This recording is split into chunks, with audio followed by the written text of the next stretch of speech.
नमस्कार विद्यार्थी मित्रों। आज हम पढ़ेंगे एक नई कविता बंदर का धंधा।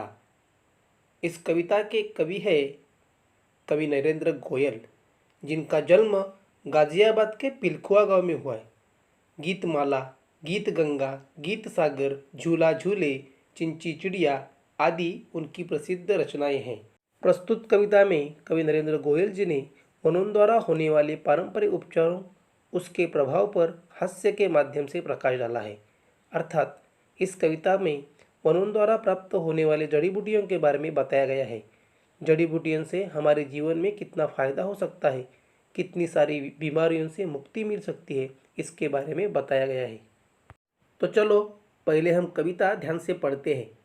हाथ लगा बंदर के एक दिन, टूटा फूटा आला, झट बंदर ने पेड़ के नीचे कुर्सी मेज ला डाला। भालू आकर बोला मुझको खांसी और जुकाम, बंदर बोला तुलसी पत्ते पीपल की जड़ थाम। पानी में तुम इन्हें उबालो, सुबह शाम को लेना, खांसी जब छू मंतर होए फीस तभी तुम देना। बिल्ली बोली मुझको आया 104 बुखार, मैं शिकार पर कैसे जाऊं जल्दी इसे उतार। बंदर बोला रस गिलोय का 3 बार तुम पीना, कल से ही तुम डांस करोगी ईना मीना डीना। तभी लोमड़ी आकर बोली चिकना सुंदर मुझे बनाओ, मैं ही दिखूं सबसे सुंदर ऐसी बूटी लाओ। बंदर बोला घी कुंवार तुम दोनों समय लगाओ, चमकेगा कुंदन सा चेहरा फीस मुझे दे जाओ। चल निकला बंदर का धंधा, अब वह मौज मनाता, अच्छी अच्छी जड़ी बूटियाँ जंगल से वह लाता। इस कविता में बंदर जो है वह एक डॉक्टर की भूमिका अदा कर रहा है और उसके पास अन्य पशु अपनी बीमार रूपी समस्या लेकर आ रहे हैं, जिसे डॉक्टर बंदर जड़ी बूटियों से बनी दवाइयाँ बताकर उनकी बीमारी ठीक करने का वादा कर देता है। तो चलो देखते हैं हर एक पंक्ति को। हाथ लगा बंदर के एक दिन, टूटा फूटा आला, झट बंदर ने पेड़ के नीचे कुर्सी मेज ला डाला। आला, आला का मतलब है हृदय की धड़कन मापने वाला यंत्र, जो डॉक्टरों के पास होता है, जिसे स्टेथोस्कोप कहा जाता है। तो वह आला बंदर के हाथ लगता है, कहीं से उसे टूटा फूटा आला मिलता है और वह पेड़ के नीचे कुर्सी मेज डालकर, कुर्सी मेज मतलब टेबल कुर्सी, तो कुर्सी मेज डालकर वह बैठ जाता है और सभी पशुओं को वनौषधि द्वारा इलाज करना शुरू कर देता है। भालू आकर बोला मुझको खांसी और जुकाम, बंदर बोला तुलसी पत्ते पीपल की जड़ थाम। डॉक्टर बंदर के पास पहले एक भालू आता है और कहता है मुझे खांसी और जुकाम शुरू हो गया है, खांसी जुकाम सर्दी खोखला। तो बंदर क्या कहता है उसे, तुलसी पत्ते लाओ। तुलसी बहुत गुणकारी औषधि वनस्पति मानी जाती है, तो यह तुलसी पत्ते और पीपल की जड़, इन दोनों को इकट्ठा लो और उसे क्या करना है, पानी में तुम इन्हें उबालो, सुबह शाम को लेना,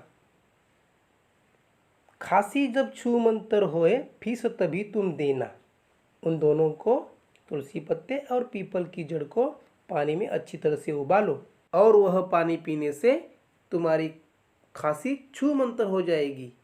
छू मंतर होना मतलब समाप्त होना, और तभी तुम मुझे फीस दे जाना। बिल्ली बोली मुझको आया 104 बुखार, मैं शिकार पर कैसे जाऊँ जल्दी इसे उतार।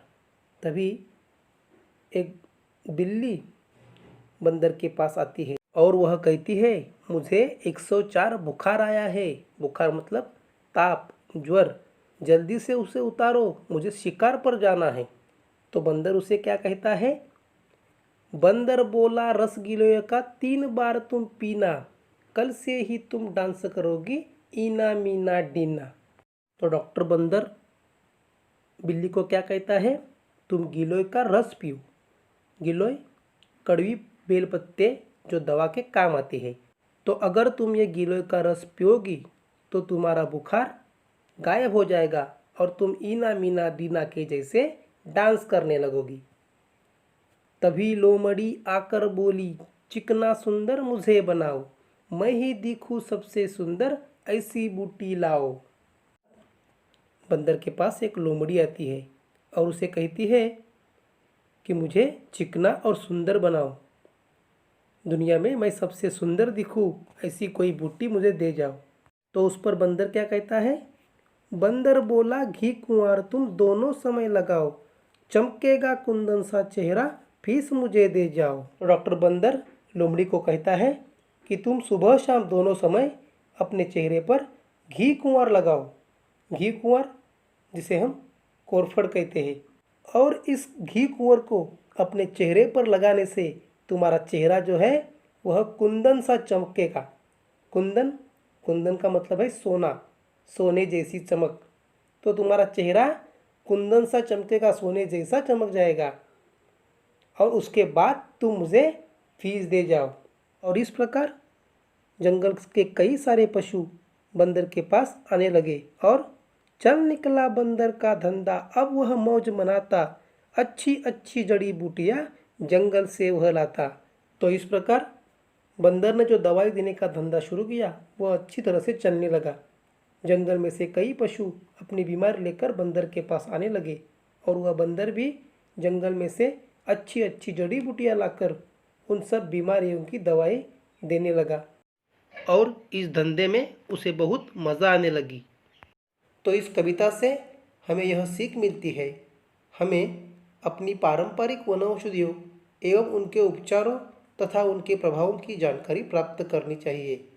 बाहरी दवाओं की तुलना में हमारी घरेलू एवं पारंपरिक दवाइयों को सेवन करने से हम झटपट ठीक हो सकते हैं तथा निरोगी रह सकते हैं।